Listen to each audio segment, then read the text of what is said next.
We had a very brief introduction last time about the conflict that we have been in, but it was not adequate enough. So we've opted to give you a little bit of a wider perspective of what was going on and what happened and how the government is planning to handle the issues that we are grappling with. To begin with, I'm going to focus on three areas. First of all, I would like to invoke your recollections of what was being declared by the regime in TPLF, in Tigray Regional Administration, on the eve of the conflict and after the eve, just right next day. In the eve of the conflict, our leaders had a conversation with regional leaders. The regional leader has just called the Prime Minister that they can handle issues amicably. And that the discord that they have could have been solved and sorted out in a civil manner. And the Prime Minister just promised him that they can issue but that they wished in a very cordial way. And upon that discussion, then he had to send the new money, the new bill, so that the Tigray region could be furnished with adequate resources to run the daily business of the region. And what happened was, the very same day in the evening, the Northern Command was attacked in several posts, in several areas. As we just tried to say last time, in Mekelle area, we did not have combatant military personnel.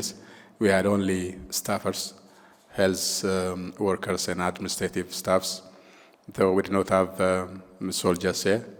In other posts, we have soldiers in various posts, but the attack was actually occurred in tandem, simultaneously in several posts.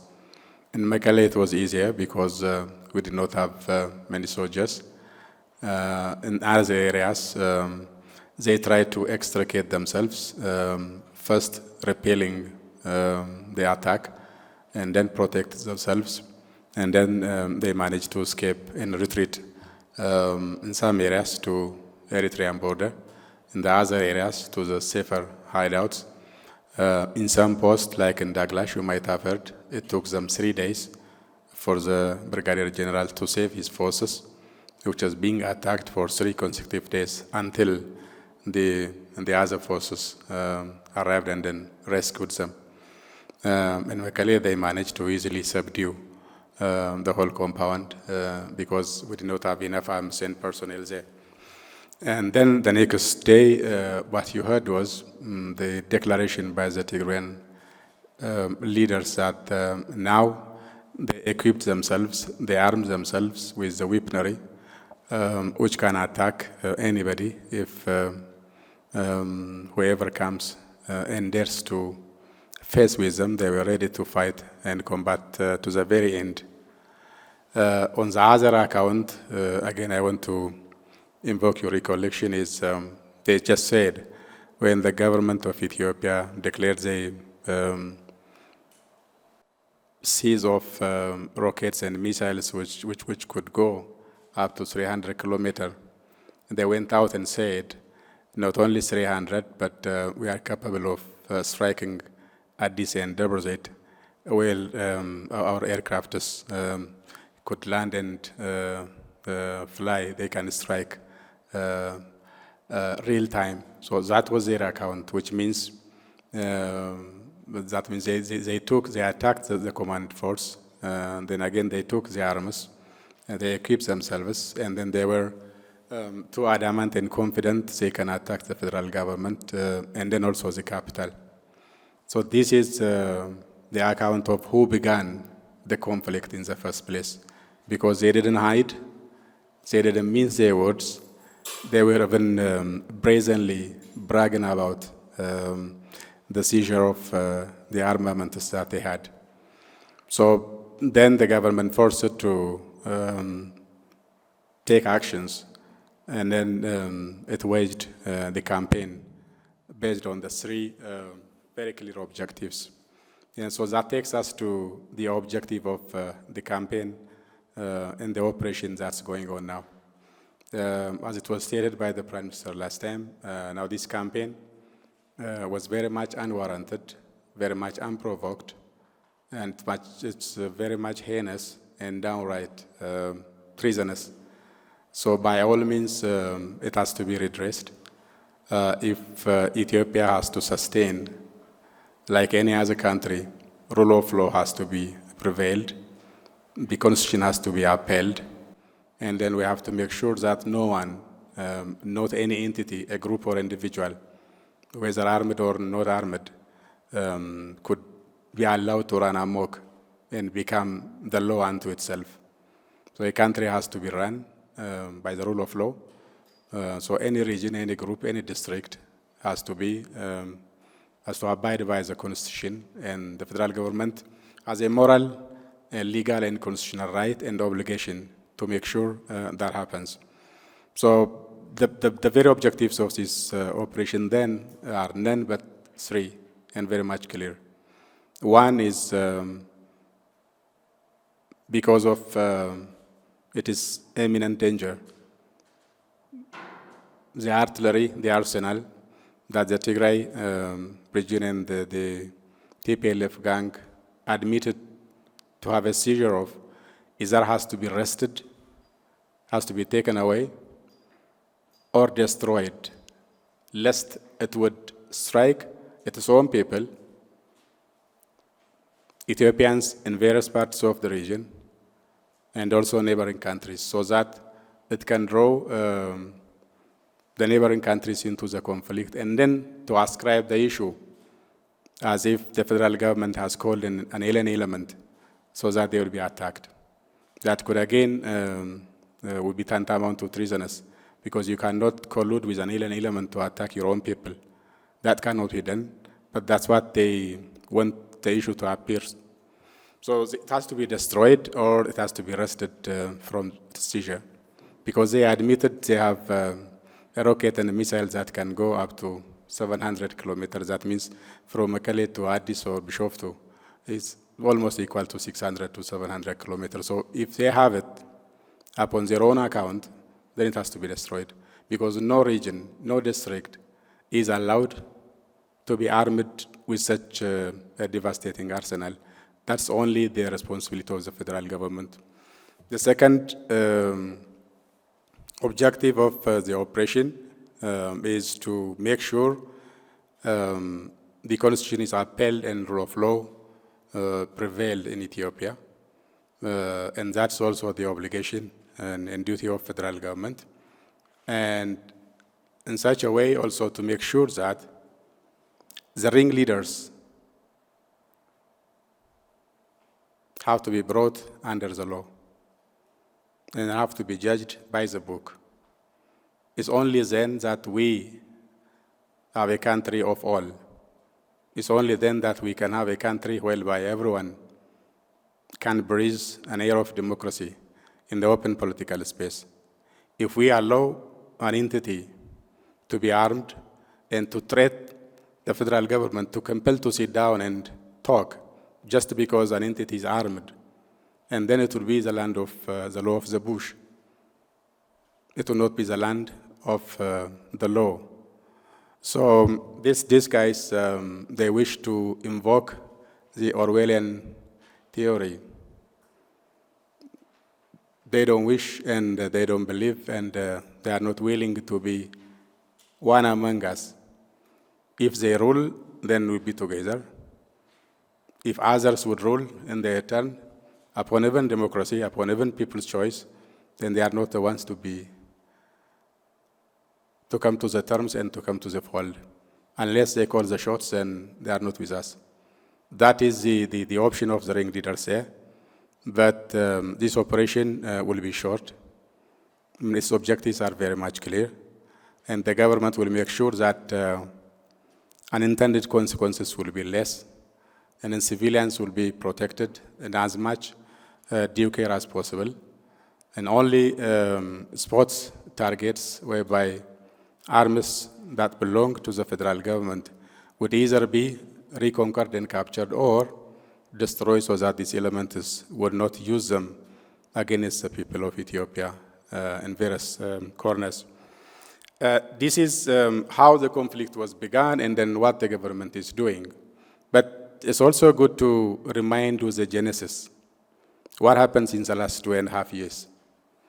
EPRDF, many of us were the members, we're proud that the country was trying to usher an era of democracy, but again, we somehow lost the way and we derailed. And also, then the law of very control freak nature was evolving within the party, within the government, and the environment that we all were appreciating and we all were hoping for and we were trying to also expand did not broaden in a way that we are trying. So some elements among the party, within the party, then they had to seize all the controls, and suffocation was the norm, the fact of the day. Then people tried to change the norm and to bring about democracy, and some reformist elements within the party all tried their best, and that collaborated and complemented with the struggles within the people outside the party that augmented each other. And then the last 2 and 3 years, a new dawn actually brought to Ethiopia so that everybody could cherish a democratic life. And then the Prime Minister took very much strong initiative. He invited all dissidents who were languishing abroad for 30, 40 years just because of the hardline position these TPLF ring leaders, all gurus had. They were opposing when these dissidents were allowed to come to Ethiopia. They said, if they come, this country would be the land of terrorists. Now, 2.5 years later, just to remind you what happened, there had been a number of elders, religious leaders, dignitaries, who've been trying to assuage and convince and coddle and prod the TPLF leaders to come to terms and discuss so that the difference could be solved amicably. What happened was they ridiculed some and rebuffed all. All attempts to convince them to come to a civil dialogue in a cordial manner, none but beaten dust. And now, when they were being entreated to come to dialogue, what they said was they would not sit down and discuss with the government unless the former terrorist institutions or organizations which they forced them to stay outside the country for decades flanked them. Unless ONLF, Onekshane, which is now killing Ethiopians in the western part of Ethiopia, would sit with them, unless OBNEG, which is in the Somali region, in the Ogan region, would flank with the other side. They said they wouldn't sit and discuss with the government. So it's not because the government didn't want to discuss and solve the issue amicably, but they refused adamantly for the umpteenth times, not once, not twice, but time and again. And now the other issue, their older guards were also bringing the issue of forming a party, uniting the party with all the front and then also sister parties in all regions. They said there would be a time, and then it was also possible to change the program of the party. Now, when the reformist government came and then called for the party to be united, they said they wouldn't go for it. The very reason, the very points, the very arguments that we were pushing for, now they stood against. And then the party had to be united in their absence, and then they tried to drag all reform agendas. In the economic forum, there were some studies which were being done even before Prime Minister Abiy has come. And in some of the committees, they were members. In some of the committees, they were chairs.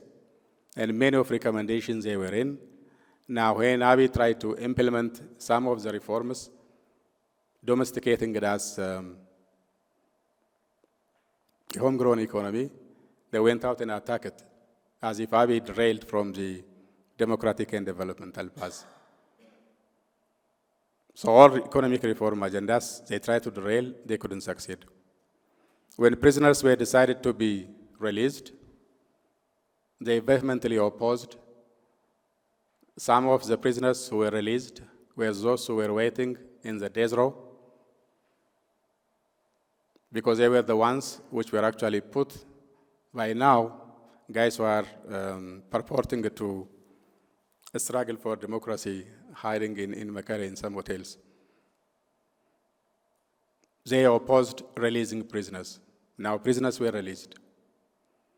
When a number of laws regarding the civic society law and anti-terrorism law was actually decided to be improved for a little bit to broaden political space, they were against it. Now, when they failed to do this, then they wanted to go their own way. On the one of the last ditch, when the federal government, the parliament, and the party decided to postpone the election because of COVID, they didn't want to go with it. They wanted to violate the constitution. As you might remember, this constitution was drafted where they were in the helm of the power. They had the lion's share. And then after they retreated to Mekelle, they were the ones who were accusing the reformist government of not respecting this constitution. And then they were the ones who turned against this constitution and then went on their own way to hold election, an illegal election, an illegal commission of election, an illegal assembly. That was the first, not the first one of the violations of the constitution. Now the last step,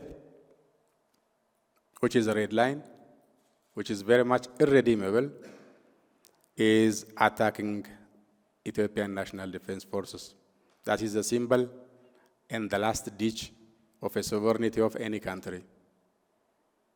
You cannot just sit with any entity who attacks your headquarters, who attacks your command, and who threatens to dismantle your capital, and then go and sit and discuss not to strike you.